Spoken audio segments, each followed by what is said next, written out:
Hello बच्चों, कैसे हैं आप लोग।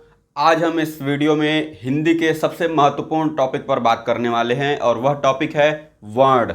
वर्ण से साल 2024 के यूपी पीसीएस में भी एक प्रश्न पूछा गया था।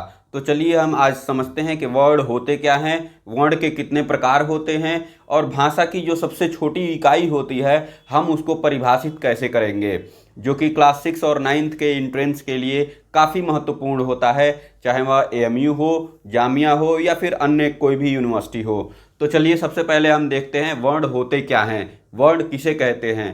तो वर्ण की जो सबसे अच्छी परिभाषा है वह है कि वे ध्वनियाँ जो किसी भी भाषा में शब्दों के निर्माण के लिए मान्य होती हैं वर्ण कहलाती हैं। यानी वे ध्वनि, जैसे मैं कुछ भी बोल रहा हूँ, ऐसी कोई भी ध्वनि हो, अगर वह बाहर निकलती है ध्वनि और वे ध्वनि किसी भी भाषा में शब्द के निर्माण के लिए अगर मान्य होती हैं, सार्थक ध्वनि होती है, तो वह वर्ण कहलाती है। दूसरी परिभाषा इसकी सबसे आसान जो किताबों में लिखी जाती है कि ध्वनि की वह छोटी से छोटी इकाई जिसके और टुकड़े न किए जा सके वर्ण कहलाती है। जैसे मान लीजिए हमने लिख दिया अ, क, ख, ग। ये सभी क्या हैं? ये सबसे छोटी से छोटी इकाई हैं, इसके और टुकड़े हम नहीं कर सकते हैं, इनको और छोटे रूप में हम नहीं लिख सकते हैं। इन्हीं छोटे से छोटे रूप को हम क्या कहते हैं?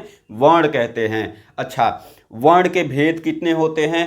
तो वर्ण के भेद जानने से पहले हम वर्णमाला को भी जान लेते हैं कि वर्णमाला किसे कहते हैं। अगर आपके इंट्रेंस में एक सवाल पूछ दिया जाए कि वर्णमाला किसे कहते हैं, तो वहीं पे तुरंत उसको दो टुकड़ों में बांट दीजिए, वर्ण और माला। माला क्या होती है?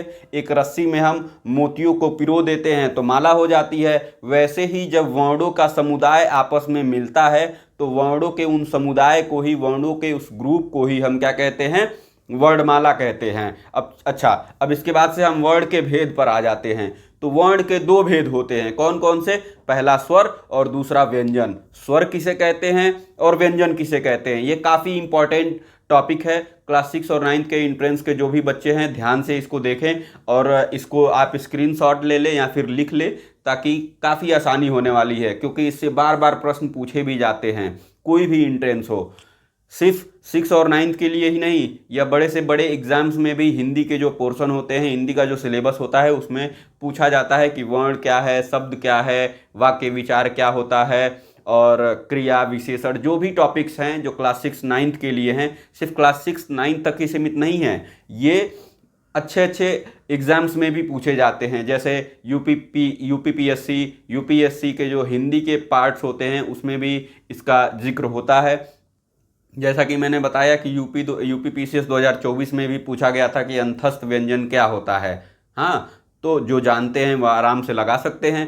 तो सिर्फ 6 और 9th के लिए ही यह नहीं है, जो बड़े हमारे दोस्त हैं वह भी इसको देख सकते हैं और सीख सकते हैं। चलिए वर्ण के भेद को देख लेते हैं। वर्ण दो प्रकार के होते हैं, स्वर और व्यंजन।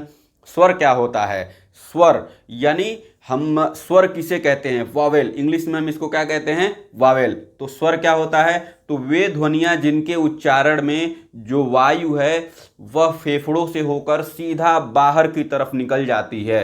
यानी जैसे मैंने बोला ओ, आ, ई, ऊ, यानी क्या हो रहा है कि जो ध्वनि है वह फेफड़ों से होकर सीधा बाहर की तरफ निकल जा रही है। तो ऐसे जो ध्वनियाँ होती हैं, जो फेफड़े से वायु, क्या होता है कि फेफड़ों से होकर सीधा बाहर की तरफ निकल जाती है, उनका टकराहट किसी से नहीं होता है। और दूसरी जो विशेषता होती है स्वर की, वह यह होती है कि स्वर के उच्चारण में किसी अन्य मात्राओं का सहयोग नहीं लेना पड़ता है। यानी मैंने बोला अ, आ, ई, इसमें किसी अन्य मात्रा की भी सहयोग नहीं ली जाती है, और जो वायु है, हवा है, वह फेफड़ों से होकर उच्चारण के दौरान यह सीधा बाहर की तरफ निकल जाती है। तो ऐसे जो वर्ड होते हैं उनको हम कहते हैं स्वर। स्वर के तीन प्रकार होते हैं, ह्रस्व स्वर, दीर्घ स्वर और प्लूत स्वर। चलिए अब हम ह्रस्व स्वर, दीर्घ स्वर और प्लूत स्वर को भी जान लेते हैं। अगर आपने नहीं लिखा है तो आप स्क्रीनशॉट ले सकते हैं।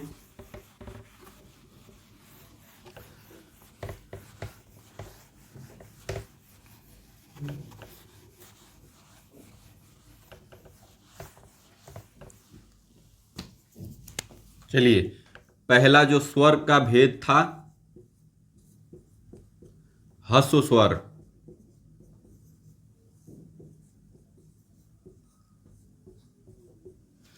ह्रस्व स्वर यानी ह्रस्व का मतलब होता है कम। यहां पर आप नीचे लिख सकते हैं कम, यानी कि वे स्वर जिनके उच्चारण में बहुत कम समय लगता है उनको हम क्या कहते हैं? ह्रस्व स्वर कहते हैं। जैसे मान लीजिए कि अ, इ, उ और ऋषि, ये चार होते हैं। ह्रस्व स्वर कितने होंगे?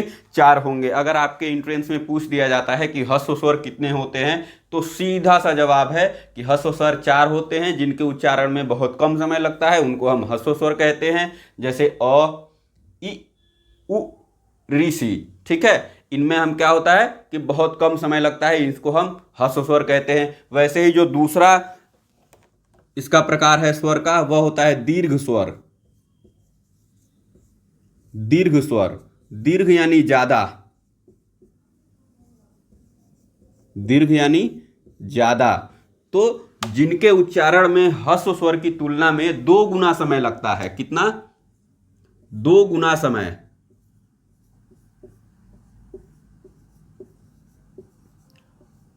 2 गुना समय। ऐसे स्वर जिनके उच्चारण में ह्रस्व स्वर की तुलना में 2 गुना समय लगता है उनको हम दीर्घ स्वर कहते हैं। जैसे फॉर एग्जाम्पल आ,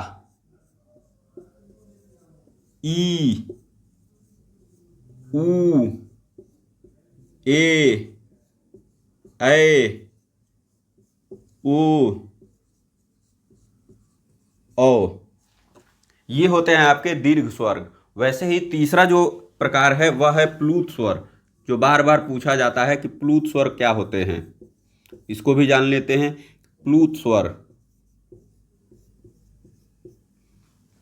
जैसा कि आपने देखा यहाँ पे 2 गुना समय लग रहा है, वैसे ही प्लूत स्वर वे स्वर होते हैं जिनमें ह्रस्व स्वर की तुलना में 3 गुना समय लगता है।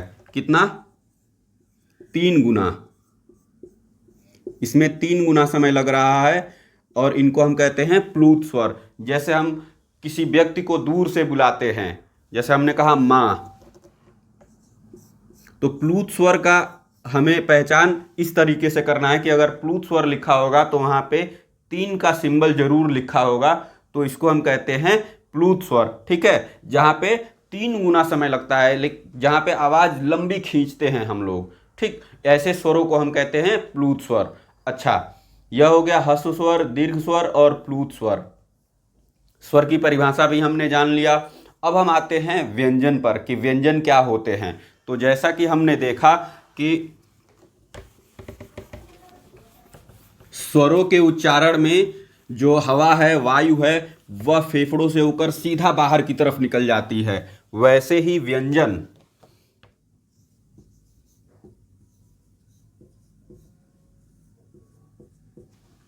व्यंजन जैसा कि हमने स्वर का परिभाषा देखा कि जिसमें लिखा था कि वे ध्वनियां जिनके उच्चारण में जो वायु है, हवा है, वह सीधा फेफड़ों से होकर बाहर की तरफ निकल जाती है। वैसे ही वे ध्वनियां जिनके उच्चारण में हवा जो है कंठ से वायु सॉरी, व्यंजन की परिभाषा क्या होगी? तो वे ध्वनियां जिनके उच्चारण में जो वायु है, जो हवा है, वह फेफड़ों से होकर कंठ से, तालू से, मूर्धा से या फिर दंत से, दांत से टकरा करके तब बाहर निकलती है, और जिनके उच्चारण में स्वरों की सहायता लेनी पड़ती है, उन ध्वनियों को हम व्यंजन कहते हैं। चलिए एक बार परिभाषा लिख लेते हैं। व्यंजन,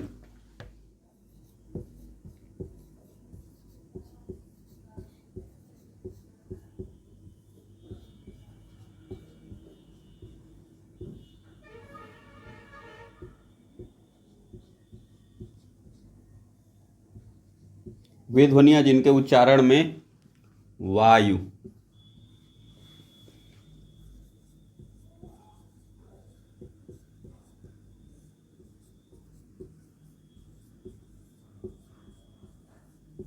फेफड़ों से टकराकर फेफड़ों से होकर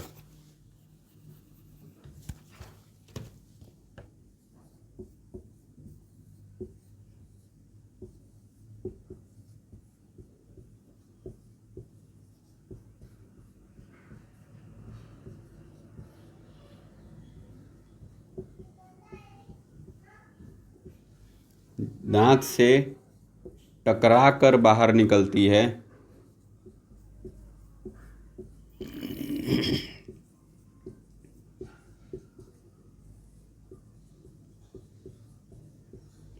और जिनके उच्चारण में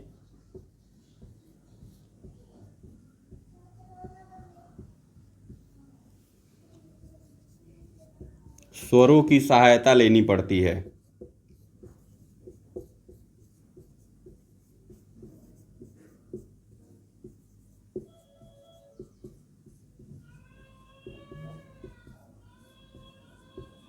ऐसे ध्वनियों को व्यंजन कहते हैं।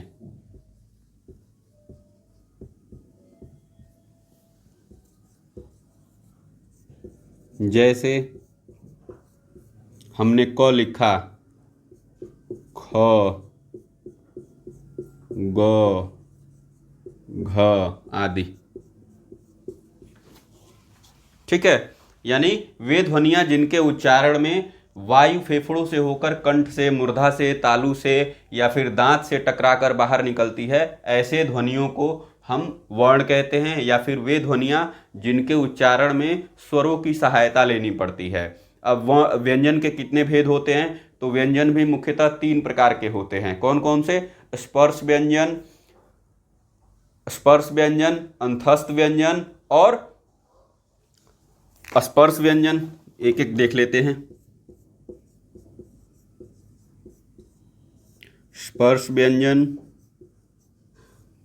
दूसरा आपका हो जाएगा अंतस्थ व्यंजन,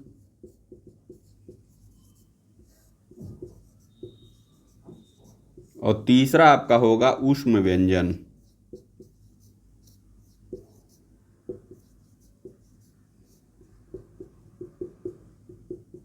स्पर्श व्यंजन वह व्यंजन होता है जिसमें जो ध्वनियां होती हैं वह फेफड़ों से होकर, जो वायु है वह फेफड़ों से होकर कंठ से, मूर्धा से, तालु से या फिर दांत से टकरा करके बाहर निकलती हैं। ऐसे ध्वनियों को हम स्पर्श व्यंजन कहते हैं। जैसे क, ख, ग, घ, अंग, च, छ, ज, झ, य, ट, ठ, ड, ढ, अण, त, थ, द, ध, न। ये क्या होते हैं?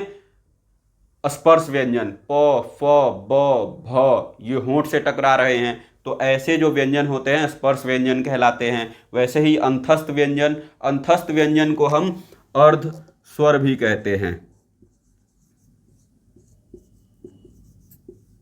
अर्ध स्वर भी कहते हैं क्योंकि अंतस्थ व्यंजन में जो ध्वनियां हैं वह वायु से, जो हवा है वह फेफड़ों से होकर कंठ से, मूर्धा से, तालु से, दांत से, होंठ से यह पूर्ण रूप से नहीं टकराती हैं, पूर्ण रूप से टकरा करके बाहर नहीं निकलती हैं। इसके लिए इन्हें हम अंतस्थ व्यंजन कहते हैं। जैसे य,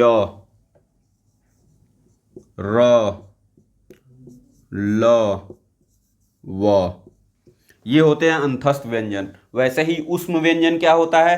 तो ऊष्म व्यंजन वे व्यंजन होते हैं जिसमें जिनके उच्चारण से ऊष्मा निकलती है। ऊष्म यानी ऊष्मा। जैसे श, स, श, श, ह। इन व्यंजनों के उच्चारण में क्या हो रहा है कि ऊष्मा उत्पन्न हो रही है। स, श, श, ह, ऊष्मा निकल रही है, तो ऐसे व्यंजन को हम ऊष्म व्यंजन कहते हैं। चलिए हम ऐसे ही अगले टॉपिक को देखेंगे जिसमें हम बात करेंगे शब्द पर, कि शब्द क्या होता है, शब्द कैसे बनता है। फिर मिलते हैं अगले वीडियो में। तब तक के लिए हमारे इस वीडियो को लाइक करना ना भूलें, कमेंट करना ना भूलें, और अभी तक अगर आप नए हैं तो इस वीडियो को सब्सक्राइब जरूर कर लें। फिर मिलते हैं अगले वीडियो में। तब तक के लिए धन्यवाद।